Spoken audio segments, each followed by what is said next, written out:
Hello everyone.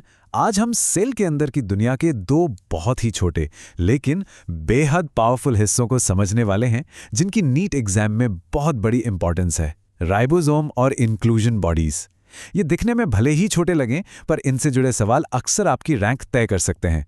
तो चलिए देखते हैं कि इनमें ऐसा क्या खास है। तो आज हम क्या क्या कवर करने वाले हैं। हम सबसे पहले बिल्कुल बेसिक से शुरू करेंगे और फिर सीधे उन खासियतों पर फोकस करेंगे जो एग्जाम में सबसे ज्यादा पूछी जाती हैं, उनकी बनावट से लेकर उनके काम तक, सब कुछ। तो चलिए शुरू करते हैं। जरा सोचिएगा, पृथ्वी पर जितनी भी लिविंग थिंग्स हैं, चाहे वो कितनी भी अलग क्यों ना हो, सेलुलर लेवल पर सिर्फ दो बेसिक डिजाइन्स में बटी हुई हैं।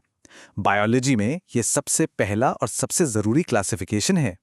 इन दो दुनियाओं के बीच का सबसे बड़ा फर्क यहीं पर है। प्रोकैरियोटिक सेल्स में उनका जेनेटिक मटेरियल साइटोप्लाज्म में बस यूं ही पड़ा रहता है, जबकि यूकैरियोटिक सेल्स में इसे एक मेम्ब्रेन वाले न्यूक्लियस में बड़े करीने से पैक करके रखा जाता है। ये एक फंडामेंटल डिजाइन का अंतर है जो बाकी सब कुछ तय करता है। और ये ऑर्गेनाइजेशन सिर्फ न्यूक्लियस तक ही नहीं रुकता। यूकैरियोटिक सेल्स आप कह सकते हैं किसी बिजी शहर की तरह है, जहां एनर्जी के लिए माइटोकॉन्ड्रिया है, पैकेजिंग के लिए गोल्जी बॉडीज हैं, मतलब अलग अलग डिपार्टमेंट्स हैं। वहीं प्रोकैरियोटिक सेल्स एक वन रूम स्टूडियो की तरह है, जहां सब कुछ एक ही जगह हो रहा है। यही कॉम्प्लेक्सिटी एक बहुत बड़ा अंतर पैदा करती है। लेकिन एक ऐसा स्ट्रक्चर है, एक ऐसी यूनिवर्सल मशीन जो इन दोनों ही दुनियाओं में पाई जाती है, एक इतनी जरूरी चीज जिसके बिना ना तो प्रोकैरियोट जिंदा रह सकते हैं और ना ही यूकैरियोट्स, और वो है राइबोसोम। इसके बारे में दो बातें बिल्कुल पक्की कर लेनी है। पहली, इसकी कोई मेम्ब्रेन नहीं होती जो इसे बहुत यूनिक बनाती है, और दूसरी, ये हर एक सेल में मौजूद है। इसका सिर्फ एक लेकिन सबसे जरूरी काम, प्रोटीन बनाना। हम इसे सेल की मेहनती प्रोटीन फैक्ट्री भी कह सकते हैं, जो लाइफ के ब्लूप्रिंट को हकीकत में बदलती है। चलिए अब इन प्रोटीन फैक्ट्रियों को थोड़ा और करीब से देखते हैं। सबसे पहले बैक्टीरिया जैसी सिंपल सेल्स में पाए जाने वाले वर्जन पर ध्यान देते हैं, यानी प्रोकैरियोटिक राइबोसोम। प्रोकैरियोटिक राइबोसोम को 70S टाइप का माना जाता है। यहाँ S का मतलब है स्वेडबर्ग यूनिट। ये असल में सेंट्रीफ्यूज में किसी चीज के सेटल डाउन होने की स्पीड को मापता है। यह साइज और डेंसिटी दोनों का मिलाजुला माप है। ये जो नंबर है 70S, नीट के लिए एक बहुत जरूरी पहचान है जिसे याद रखना ही है। एक 70S राइबोसोम दो हिस्सों से बनता है, एक बड़ी 50 सब यूनिट और एक छोटी 30S सब यूनिट। और हाँ, इससे पहले कि कोई कैलकुलेटर निकाले, बायोलॉजी की दुनिया में 50 और 30 मिलकर 70 होते हैं। ऐसा इसलिए है क्योंकि स्वेडबर्ग यूनिट्स को सीधे सीधे जोड़ा नहीं जाता। ये सिर्फ वजन पर नहीं बल्कि शेप और डेंसिटी पर भी निर्भर करता है। ये एग्जाम्स में फंसाने वाला एक क्लासिक सवाल है। प्रोकैरियोट्स काम करने में बहुत एफिशिएंट होते हैं। वो एक mRNA के धागे पर सिर्फ एक राइबोसोम नहीं लगाते, बल्कि एक साथ कई राइबोसोम को एक माला के मोतियों की तरह पिरो देते हैं। इसी स्ट्रक्चर को पॉलीसोम कहते हैं।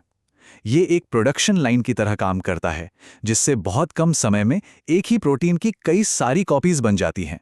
तो अब जब हम प्रोकैरियोटिक वर्जन को जान गए हैं, तो सवाल उठता है कि ज्यादा कॉम्प्लेक्स यानी यूकैरियोटिक सेल्स में ये प्रोटीन फैक्ट्री कैसी दिखती है। चलिए देखते हैं। यूकैरियोट्स के साइटोप्लाज्म में मौजूद राइबोसोम बड़े होते हैं और उन्हें ATS टाइप का कहा जाता है। इस अंतर को याद रखना है। प्रोकैरियोट्स में 70S, यूकैरियोट्स में ATS। ये एक बहुत ही जरूरी अंतर है।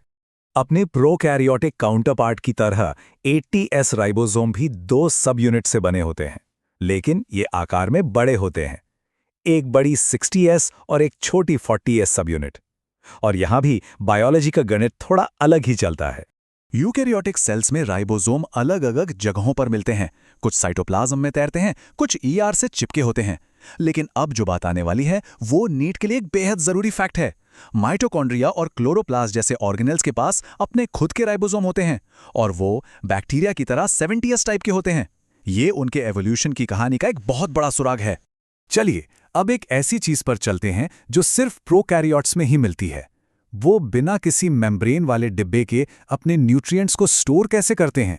इसका जवाब है इंक्लूजन बॉडीज। इन्हें सेल के स्टोर रूम या गोदाम की तरह समझ सकते हैं। ये असल में रिजर्व मटेरियल के ढेर हैं जो साइटोप्लाज्म में फ्री फ्लोटिंग रहते हैं। और सबसे जरूरी बात, इनके चारों ओर कोई मेम्ब्रेन नहीं होती, ये पूरी तरह से खुले होते हैं। यहाँ कुछ कॉमन एग्जाम्पल्स हैं जो अक्सर एग्जाम में आते हैं। प्रोकैरियोट्स एनर्जी के लिए फॉस्फेट, फूड के लिए स्टार्च जैसा साइनोफाइसियन और ग्लाइकोजन जमा कर सकते हैं। पानी में रहने वाले कुछ बैक्टीरिया में तो गैस वैक्यूल्स भी होते हैं। ये छोटी छोटी लाइफ जैकेट की तरह काम करती हैं जो उन्हें तैरने में और रोशनी तक पहुंचने में मदद करती हैं। तो हमने काफी कुछ कवर कर लिया है। अब चलिए सब कुछ एक फाइनल समरी में समेटते हैं।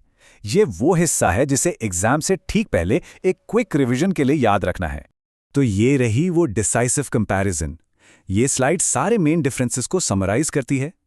प्रोकैरियोट्स कोई मेम्ब्रेन बाउंड ऑर्गेनेल नहीं, 70S राइबोसोम और इंक्लूजन बॉडीज। यूकैरियोट्स न्यूक्लियस और ऑर्गेनेल्स होते हैं, साइटोप्लाज्म में 80S राइबोसोम और कोई इंक्लूजन बॉडीज नहीं। इन 4 पॉइंट्स को याद रखने का मतलब है कि आपने बेसिक्स अच्छे से समझ लिए हैं। और आखिर में एक सवाल जिसके साथ मैं आपको छोड़ना चाहूंगा। हमने देखा कि हमारी अपनी यूकैरियोटिक सेल्स में मौजूद माइटोकॉन्ड्रिया के पास बैक्टीरिया की तरह 70S राइबोसोम होते हैं। ये अजीब सा फैक्ट उनके ओरिजिन के बारे में क्या बताता है? ये एंडोसिम्बायोटिक थ्योरी नाम की एक फैसिनेटिंग थ्योरी की तरफ एक बहुत बड़ा इशारा है।